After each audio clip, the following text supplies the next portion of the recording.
সবাই বলে মুরগি পালনে লাভ, কিন্তু কেউ বলে না মুরগির বিষ্ঠা দিয়ে কিভাবে লাখ টাকা কামানো যায়। আমরা জানি মুরগি মাটিতে থাকলে রোগ বেশি হয়, কিন্তু আপনি কি জানেন মাচার নিচে মাছ থাকলে আপনার ফিডের খরচ অর্ধেক কমে যেতে পারে? আজ আমি শুধু মাচা পদ্ধতি নয়, বরং ইকোসিস্টেম ফার্মিং নিয়ে কথা বলবো। কেন আপনার মুরগির ঘরটি মাটির বদলে পানির উপর হওয়া উচিত, চলুন জেনে নিই। শেষের দিকে মাচা পদ্ধতিতে কি কি অসুবিধা হয় সেটি আমি তুলে ধরব, তাই ভিডিওটি আপনি শেষ পর্যন্ত দেখুন। মাচায় মুরগি পালন মানে শুধু উপরের তলায় মুরগি রাখা নয়, এটি একটি প্রিমিয়াম লিভিং স্পেস।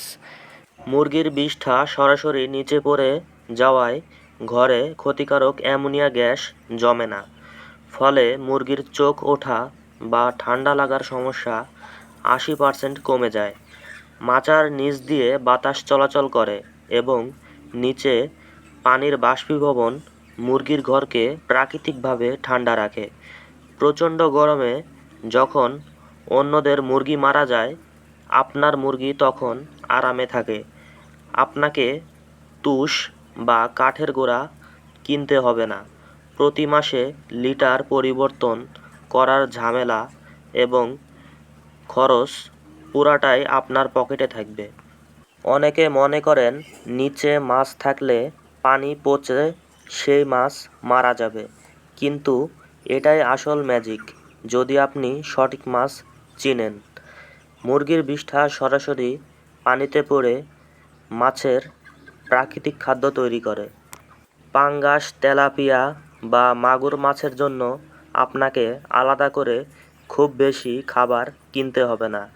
এই সিস্টেমে আপনি বিনিয়োগ করছেন এক জায়গায়, কিন্তু লাভ হচ্ছে দুই দিক থেকে। বর্তমান সময়ে এই মুরগির ব্যবসায় টিকে থাকতে হলে আপনাকে এভাবেই চিন্তা করতে হবে। সত্যি বলতে সব গোলাপেরই কাঁটা থাকে। মাচা পদ্ধতিতে কিছু ঝুঁকিও আছে যা আপনাকে কেউ বলবে না। শীতে পানির কারণে ঘর বেশি ঠান্ডা হয়ে যেতে পারে, তখন মাচার নিচে পলিথিন দিয়ে ঘেরাও করতে হয় যেন পানি থেকে ঠান্ডা ভাপ ওপরে না আসে।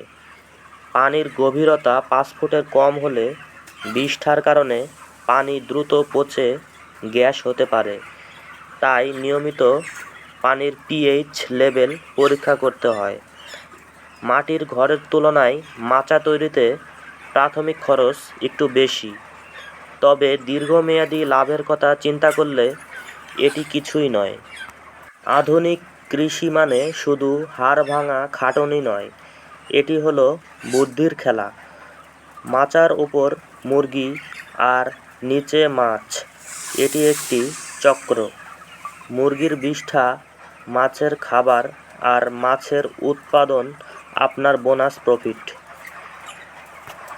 আপনি যদি জায়গা এবং খাবারের সর্বোচ্চ ব্যবহার করতে চান, তবে আজই মাচা পদ্ধতিতে ফিরে আসুন।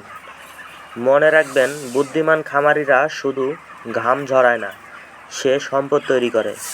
ভিডিওটি ভালো লাগলে শেয়ার করে অন্যান্য খামারি ভাইদের দেখার সুযোগ করে দিন। ধন্যবাদ।